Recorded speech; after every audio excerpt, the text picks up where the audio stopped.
ಇದು ಬಂದ್ಬಿಟ್ಟು RR709 ಅಂತ ಹೇಳ್ಬಿಟ್ಟು. ಇದನ್ನು ನಾವು ಏನಕ್ಕಪ್ಪ ಇಂಟ್ರೊಡ್ಯೂಸ್ ಮಾಡ್ತಾ ಇದೀವಿ ಅಂತಂದರೆ, ಈಗ ಟ್ರೆಂಡಿಂಗಲ್ಲಿ ಸ್ಟಬಲ್ ಮೂವರ್ ಅಂತ ಓಡ್ತಾ ಇದೆ. ಪ್ಲಸ್ ನಿಮಗೆ ಫ್ರಂಟ್ ರೋಟ್ರಿ ಓಡ್ತಾ ಇದೆ. ಮುಂಚೆ ಎಲ್ಲ ನಿಮಗೆ ವೀಡರ್ ಯೂಸ್ ಮಾಡ್ತಾ ಇದ್ವಿ. ವೀಡರು, ಸ್ಟಬಲ್ ಮೂವರು ಮತ್ತು ಫ್ರಂಟ್ ರೋಟ್ರಿ ಮೂರೂ ನಾವು ತೊಗೊಂಡಾಗ ಏನಾಗುತ್ತೆ ಅಂತಂದರೆ ನಿಮಗೆ 1,50,000 ಅಥವಾ ಅದಕ್ಕಿಂತ ಜಾಸ್ತಿ ಆಗ್ಬೋದು.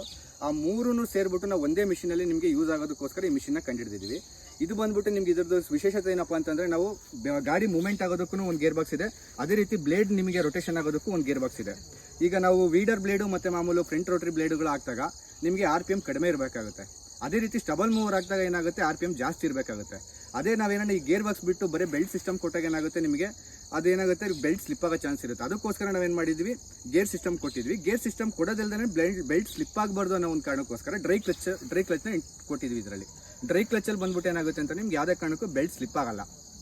ಓವರ್ಲೋಡಾಗಿ ಬೆಲ್ಟ್ ಏನಾದರೂ ಕಟ್ ಆಗುತ್ತೆ ಹೊರತು ನಿಮಗೆ ಬೆಲ್ಟ್ ಅಂತೂ ಸ್ಲಿಪ್ ಆಗಲ್ಲ. ಇನ್ನೊಂದು ಇದರಲ್ಲಿ ಏನಪ್ಪ ಅಂತಂದರೆ, ನೀವು ಹೈಟ್ ಅಡ್ಜಸ್ಟ್ಮೆಂಟ್ ಮಾಡ್ಕೋಬೋದು. 0 to 8 mm ವರೆಗೂ ಹೈಟ್ ಬೇಕಾದ್ರೆ ಅಡ್ಜಸ್ಟ್ ಮಾಡ್ಕೋಬೋದು. ಭೂಮಿಯಿಂದ ನಿಮ್ಗೆ ಎಷ್ಟು ಅಡಿ ಕಳೆ ಬೇಕೋ ಅದನ್ನು.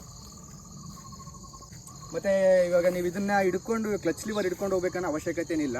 ಭೂಮಿ ನೀವು ಕರೆಕ್ಟಾಗಿ ಮೇಂಟೈನ್ ಮಾಡಿದ್ರೆ ಏನು ಮಾಡಬೇಕಾಗುತ್ತೆ, ಗೇರ್ ಹಾಕಿ ನೀವು ಬ್ಯಾಕ್ ಸೈಡ್ ಅಂದಾಗ ಮಾತ್ರನೇ ಗಾಡಿ ಮುಂದಕ್ಕೆ ಹೋಗುತ್ತೆ.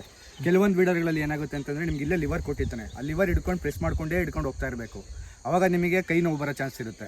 ಇದರಲ್ಲಿ ಏನಂತಂದರೆ, ಈ ಲಿವರ್ ಆಪ್ಷನ್ ಕೊಟ್ಟಿರೋದ್ರಿಂದ ನೀವು ಗೇರ್ ಹಾಕ್ಬಿಟ್ಟು ಹಿಂದ್ಗಡೆ ಹಾಕಿದಾಗ ಆಟೋಮೆಟಿಕ್ ಗಾಡಿ ಮುಂದಕ್ಕೆ ಹೋಗ್ತಾ ಇರುತ್ತೆ. ನೀವು ಗಾಡಿ ಸ್ಟಾಪ್ ಮಾಡಬೇಕಂದಾಗ ಸಡನ್ನಾಗ ಮುಂದ್ಗಡೆ ಹಾಕಿದ್ರೆ ಗಾಡಿ ಸ್ಟಾಪ್ ಆಗುತ್ತೆ. ವರ್ಕಿಂಗ್ ಕ್ಲಚ್ಚು, ನೀವು ರೋಡಲ್ಲಿ ಹೋಗ್ಬೇಕಾದಾಗ ನಿಮಗೆ ವರ್ಕಿಂಗ್ ಕ್ಲಚ್ ಅವಶ್ಯಕತೆ ಇರಲ್ಲ. ಯಾಕಂದರೆ ಬ್ಲೇಡ್ ರೊಟೇಟ್ ಆಗೋದು ಅವಶ್ಯಕತೆ. ನಿಮಗೇನು ಹೊಲದಲ್ಲಿ ಹೋದಂಗೆ ಮಾತ್ರ ಬ್ಲೇಡ್ ರೊಟೇಷನ್ ಆಗಬೇಕಾಗುತ್ತೆ. ಆ ಟೈಮಲ್ಲಿ ನಿಮಗೆ ಇದನ್ನು ಮುಂದ್ಗಡೆ ಹಾಕಿದಾಗ ಬ್ಲೇಡ್ ಮುಂದೆ ರೊಟೇಷನ್ ಆಗುತ್ತೆ. ಇದು ಬಂದು ನಿಮಗೆ ಸ್ಟಬಲ್ ಮೂವರ್ ಬ್ಲೇಡ್ ಅಂತಾರೆ. ಇದು ಈಗ ಟ್ರೆಂಡಿಂಗಲ್ಲಿ ಓಡ್ತಾ ಇದೆ ಸ್ಟಬಲ್ ಮೂವರ್ ಎಲ್ಲ ಕಡೆ. ಏನಕ್ಕಪ್ಪ ಯೂಸ್ ಆಗುತ್ತೆ ಅಂತಂದರೆ, ಇದು ತೋಟಗಾರಿಕೆ ಬೆಳೆಗಳಲ್ಲಿ ಭಾಳ ಯೂಸ್ ಆಗುತ್ತೆ. ಅಡಿಕೆ ಇರ್ಬೋದು, ತೆಂಗಿರ್ಬೋದು, ಮಾವಿನ ತೋಟ, ಸೊ ಎಲ್ಲ ತೋಟಗಾರಿಕೆ ಬೆಳೆಗಳಲ್ಲಿ ಕಳೆ ಬೆಳೆದಿರುತ್ತಲ್ವ, ಅದನ್ನು ನಾವು ಕಟ್ ಮಾಡಿದಾಗ ಏನಾಗುತ್ತೆ, ಬೇರೆ ಕಟ್ಟಾಗೋ ಚಾನ್ಸ್ ಇರುತ್ತೆ, ಇಲ್ಲ ಎರೆಹುಳುಗಳು ಸಾಯ್ತಾ ಇರ್ತವೆ. ಈ ತೋಟಗಾರಿಕೆ ಬೆಳೆಗೆ 20 ವರ್ಷ 30 ವರ್ಷದವರೆಗೂ ನಾವು ಬೆಳೆ ತೆಗಿತಾ ಇರ್ತೀವಿ. ಇಳುವರಿ ಜಾಸ್ತಿ ಆಗ್ತಿರಬೇಕು. ಅಲ್ಲ ಭೂಮಿ ಆಗದಷ್ಟು ಏನಾಗುತ್ತೆ ಅಂತಂದರೆ ನಿಮಗೆ ಇಳುವರಿ ಕಡಿಮೆ ಆಗ್ತಾ ಹೋಗುತ್ತೆ. ಅದಕ್ಕೋಸ್ಕರ ಈ ಬ್ಲೇಡ್ ಯೂಸ್ ಮಾಡ್ಕೊಂಡು ನಾವು 0 ಕಲ್ಟಿವೇಷನ್ ಮಾಡಿಬಿಟ್ಟು ಆ ಗೊಬ್ಬರ ಕಸ ಇರುತ್ತಲ್ಲ, ಆ ಕಸನೇ ನಾವು ಗೊಬ್ಬರ ಮಾಡ್ಕೋಬೋದು.